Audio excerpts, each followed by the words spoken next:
Hello again. We've been talking about the broad category of Hindu sacred texts known as Shruti, what is heard. These are the most sacred Hindu scriptures. In fact, they were long considered too sacred to put into writing, so instead they were memorized and recited orally and passed down by word of mouth from generation to generation by ritual specialists, the Brahmin priests. These revered texts are known as the four Vedas, the Rig Veda, the Samaveda, the Yajurveda, and the Atharva Veda. Each begins a samhita, usually used primarily in rituals and sacrifices, right? Those are the hymns. Eventually, the sacred sounds of the archaic Sanskrit poems became more important than the meaning, and exact instructions for performing the rituals, called brahmanas, along with some speculations about their religious significance, called the aranyakas, were attached to the samhitas, and those became themselves components of the four Vedas, and thus it's all Shruti. The latest stage in the development of Shruti came with texts known as the Upanishads. These compositions, also memorized and transmitted orally for many centuries, are more philosophical and consist of explorations and elaborations of key themes in the Vedas. With the Upanishads, we've moved from ritual texts to wisdom texts. And this might help explain one of the mysteries of Western scholarship on the history of India. Even though it was well known that the Vedas were the most sacred texts of Hinduism, the Upanishads were translated first into European languages. In the lecture, we'll be looking at several of the most important Upanishads, but we'll also take notice when outsiders start to get excited about Indian sacred texts, and when Hindus themselves want to reconnect with their scriptures in new ways. As I'll keep repeating throughout this course, sacred texts matter a great deal to a lot of people, many of whom structure their entire lives according to scriptural precepts. And we'll see how many individuals, both believers and outsiders, devote years or even decades to editing and translating and commenting on these texts. Indeed, one of the characteristics of sacred texts is that they tend to attract a lot of interpretations and commentaries. There's a tremendous drive to try to understand such works in coherent, systematic ways. The beginnings of European scholarship on Indian culture came in the 18th century, when the British East India Company took over large portions of the Indian subcontinent, beginning with Bengal in the northeast. Sir William Jones was a British civil servant in Bengal with an astonishing facility in languages. He had learned Greek and Latin, Hebrew, French, Italian, German, Spanish, Persian, and Arabic as a young man. That is a lot of languages to try to get under your belt. And by the end of his life, he only lived till he was 47, he had mastered 13 languages and was reasonably fluent in another 28. Naturally, when he arrived in India, he was curious about the ancient classical language of Sanskrit, which, like Greek and Latin, was no longer spoken by the masses. In 1786, Jones gave a lecture noticing distinctive similarities between Greek and Latin and Sanskrit, and he suggested that those languages were related as descendants of an earlier language that later scholars would call Indo-European. So it's a similar situation to how Italian, French, Spanish, and Portuguese are all offshoots of Latin, right? They're the so-called Romance languages or Roman languages.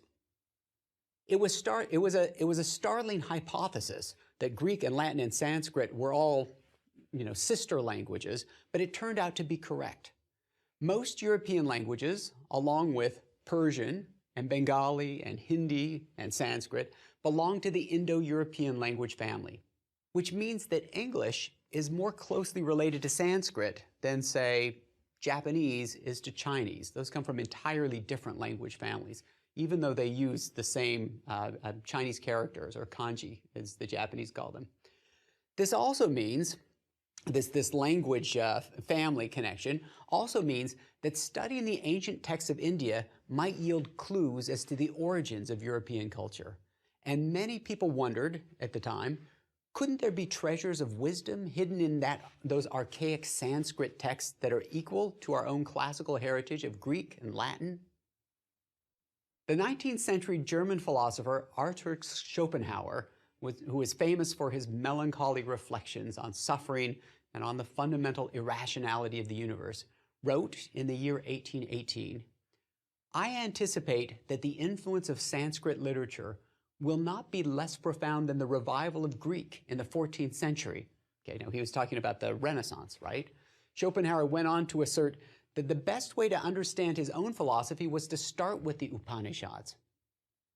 In 1818, not many Europeans had read the Upanishads, and much less the older Samhitas, which hadn't even been translated yet.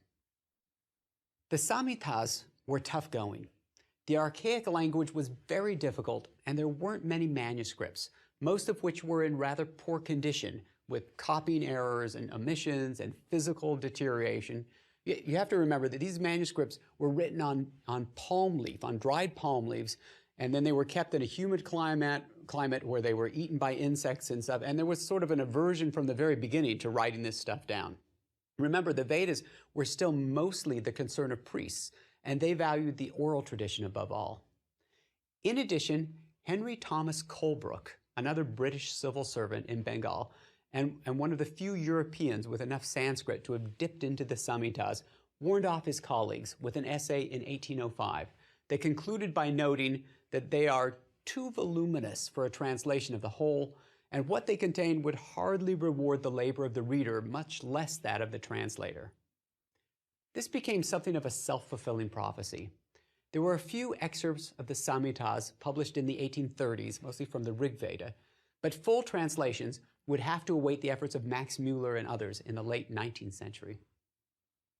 By contrast, the Upanishads had long been important in Indian philosophy, and Europeans had a shortcut. In 1657, a Muslim Mughal prince in India named Dara Shikoh had produced a Persian translation of 50 Upanishads. A century later, in 1755, the French adventurer and scholar Abraham Anquetil Duperron, we'll see him again in the lecture on Zoroastrian scriptures,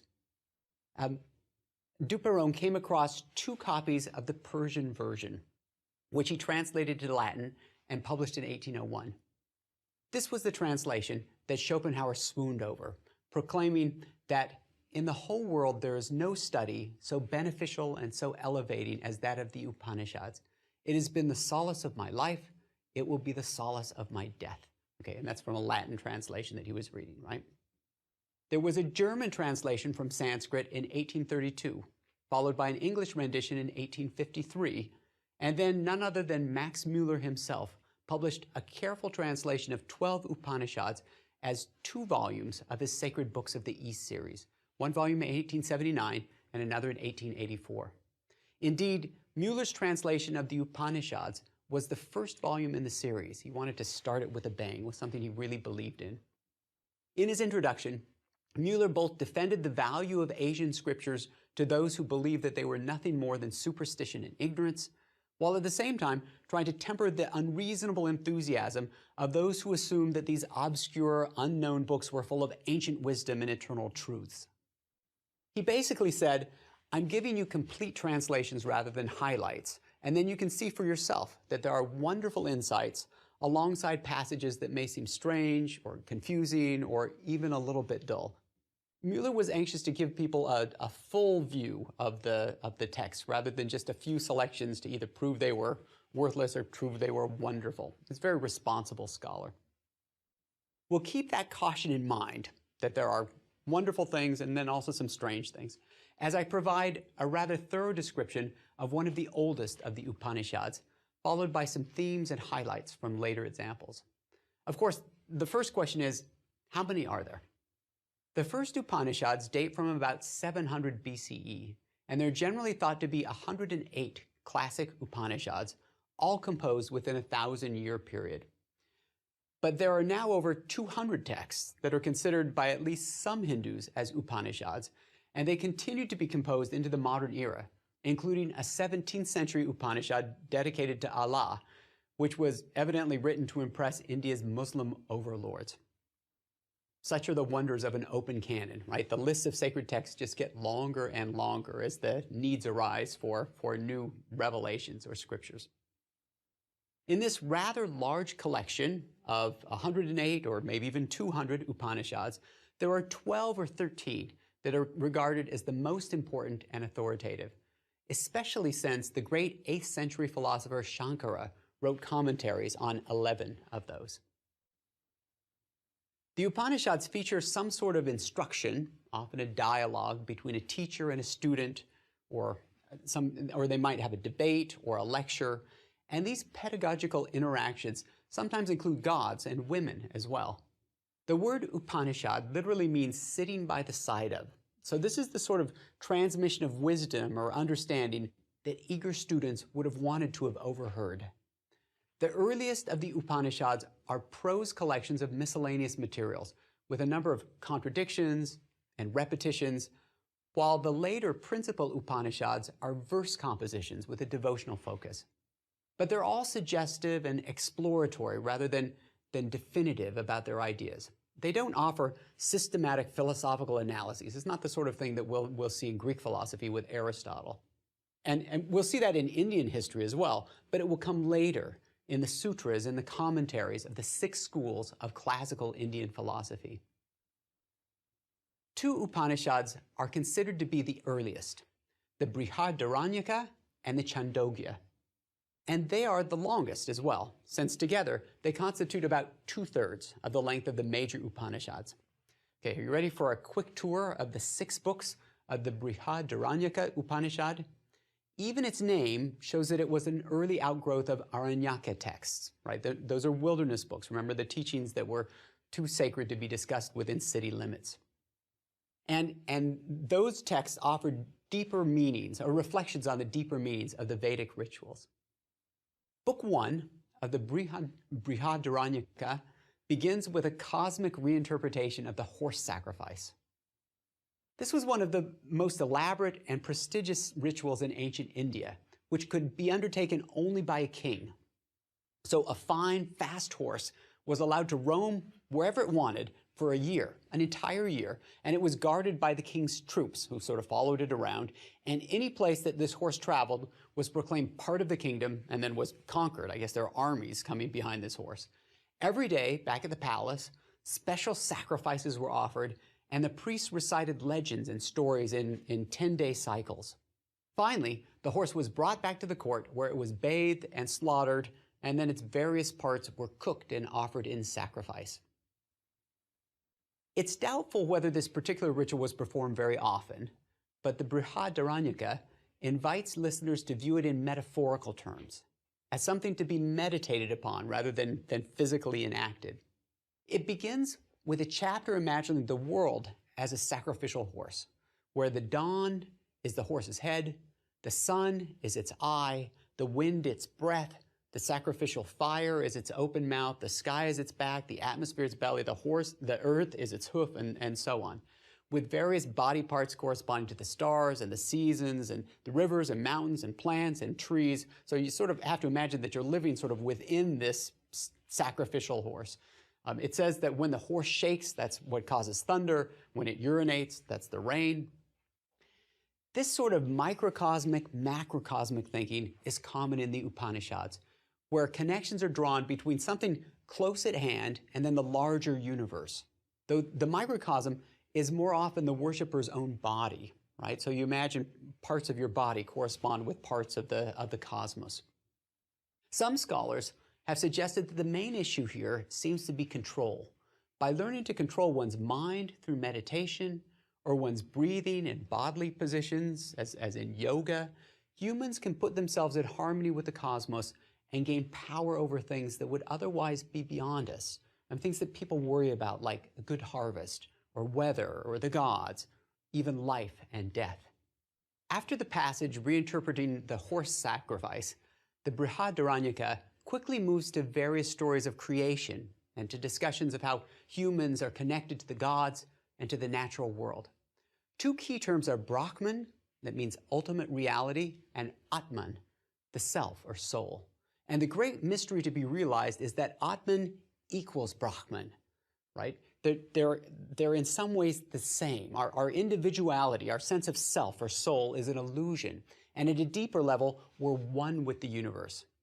It says, if a man knows I am Brahman in this way, he becomes this world.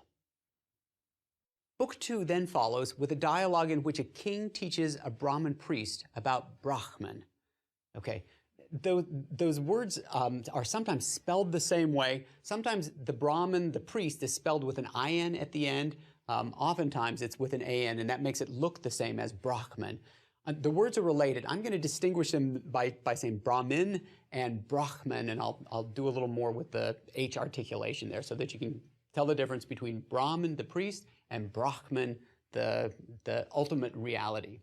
So we've got an interesting situation. We have a king who belongs to the Kshatriya class, right? These are the rulers and the warriors, who is more spiritually advanced than a priest. I mean, he's teaching the priest about the nature of reality. The early Upanishads were composed at about the time that Buddhism and Jainism began to have an identity distinct from Hinduism. And it's significant that both Mahavira, the founder of Jainism, sort of the founder of Jainism, we'll talk more about that in another lecture, and the Buddha were Kshatriyas rather than Brahmins. There must have been many such discussions as new tensions arose in the old social order.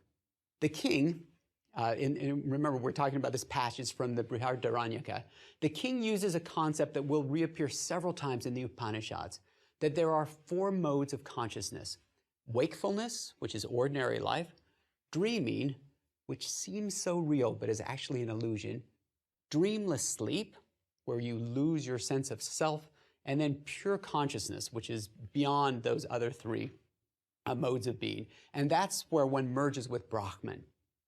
A later Upanishad analyzes the sacred syllable Om as comprised of 3 sounds, A, U, each of which represents one of the first 3 modes of consciousness, and then the silence that follows that syllable is a manifestation of Brahman, the oneness of the universe. Next, we hear the story of the sage Yajnavalkya, who is coming to the 4th stage of his life. So there are 4 stages in life: a student, a householder, a forest dweller, and a wandering ascetic. And as he was reaching that last stage of wandering ascetic, he was making arrangements for his 2 wives to be taken care of after he left, so that he could devote himself exclusively to spiritual matters. One of his wives, Maitreyi, asked him, "Even if I were given all the riches in the world, would that bring immortality?" "No," he answered. She said, "Then teach me the knowledge that leads to immortality." And Yajnavalkya explained how Atman and Brahman are identical, and that there's ultimately no difference between self and other.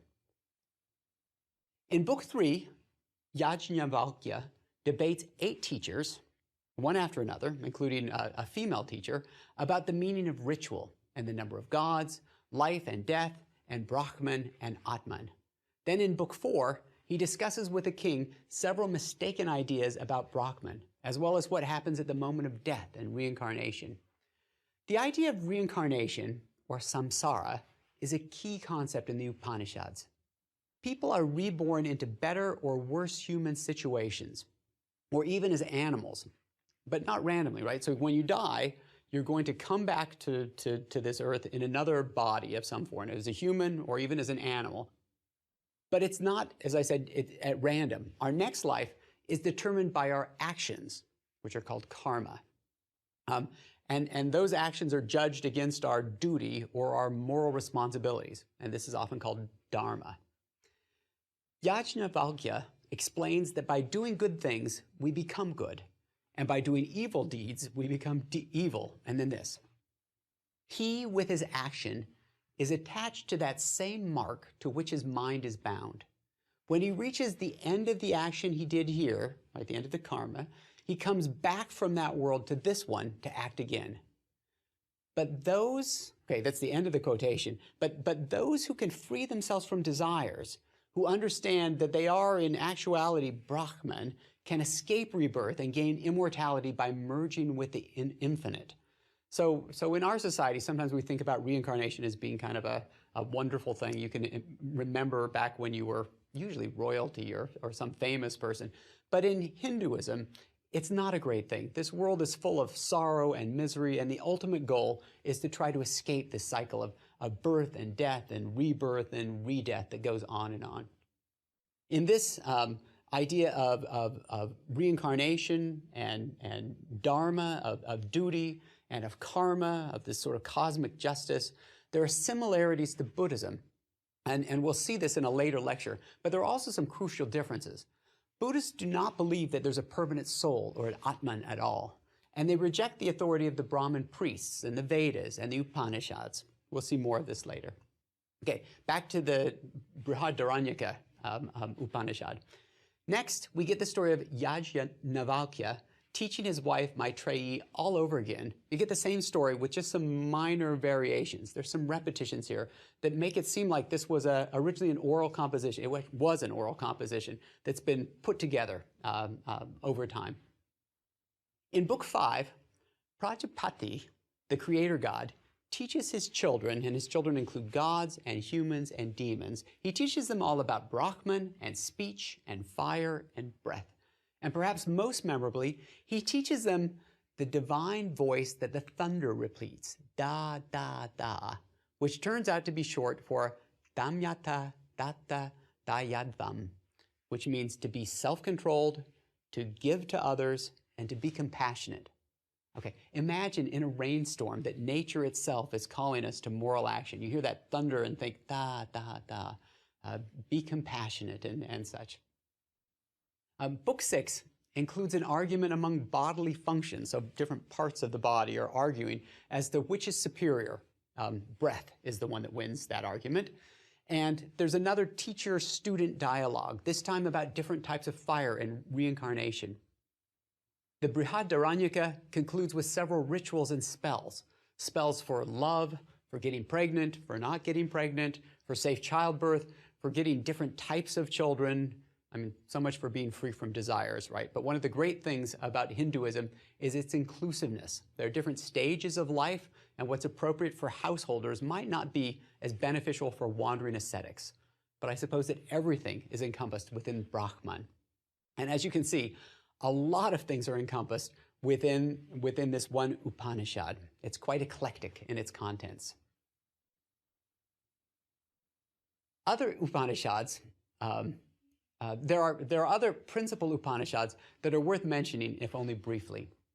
The second early, lengthy Upanishad, the Chandogya, is famous for its recounting of a dialogue between a father and his son, where the father teaches the absolute oneness of Atman and Brahman through a series of metaphors, how nectar from many flowers comes together into honey, or how water from many rivers comes together into the ocean, or how the life force is distributed throughout a tree in all of its constituent parts, and how a pinch of salt is distributed throughout a cup of water.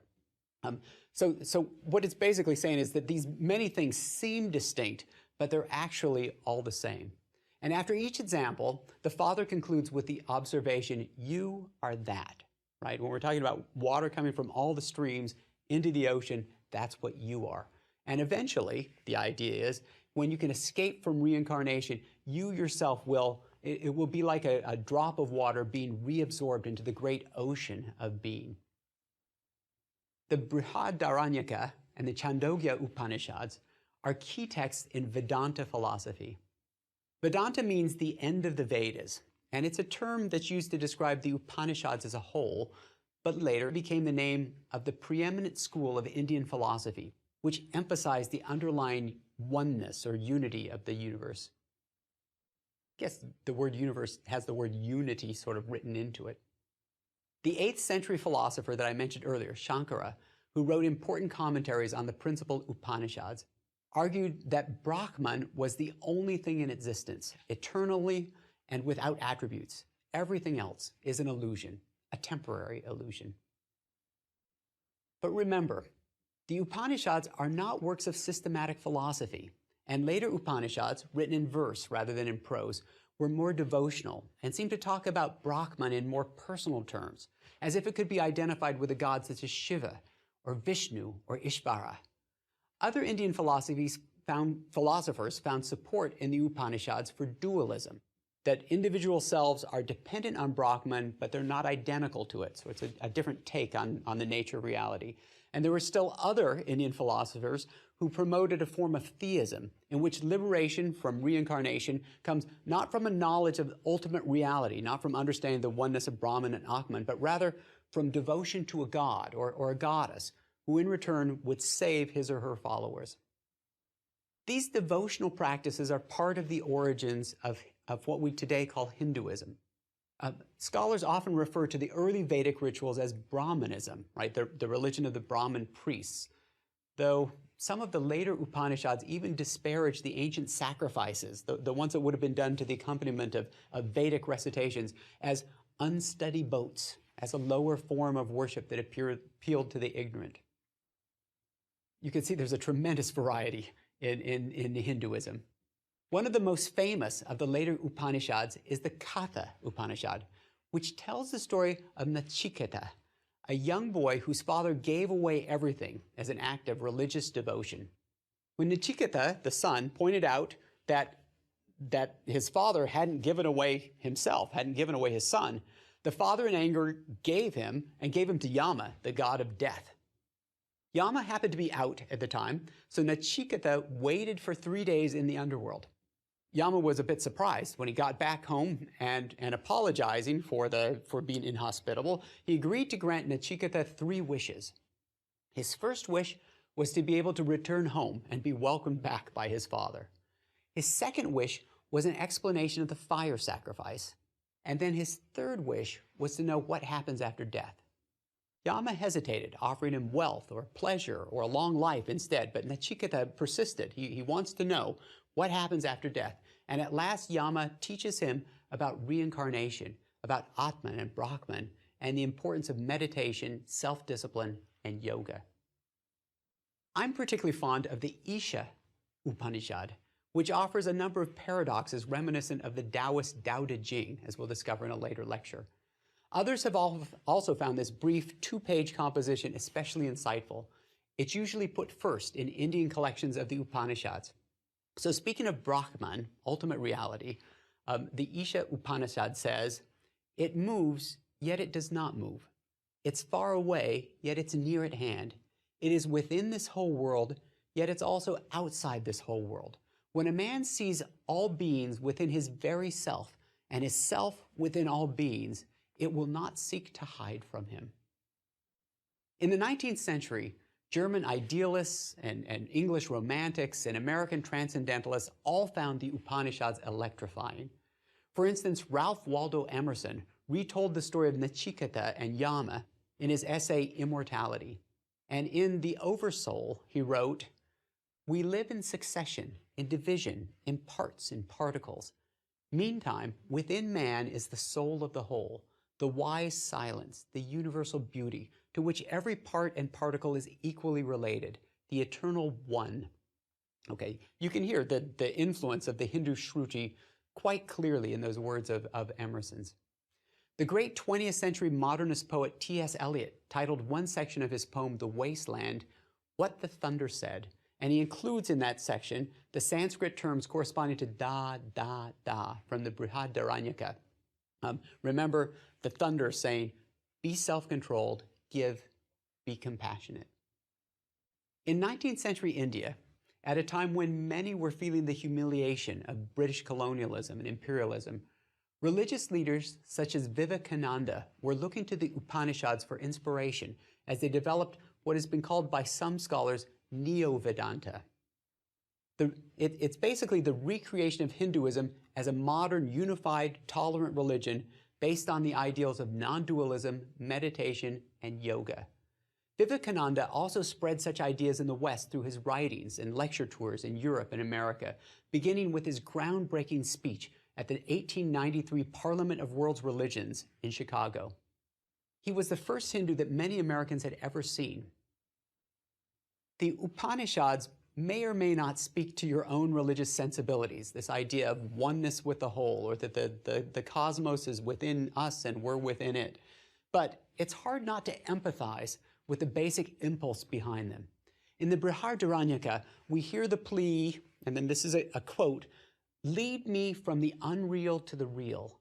Lead me from darkness to light. Lead me from death to immortality."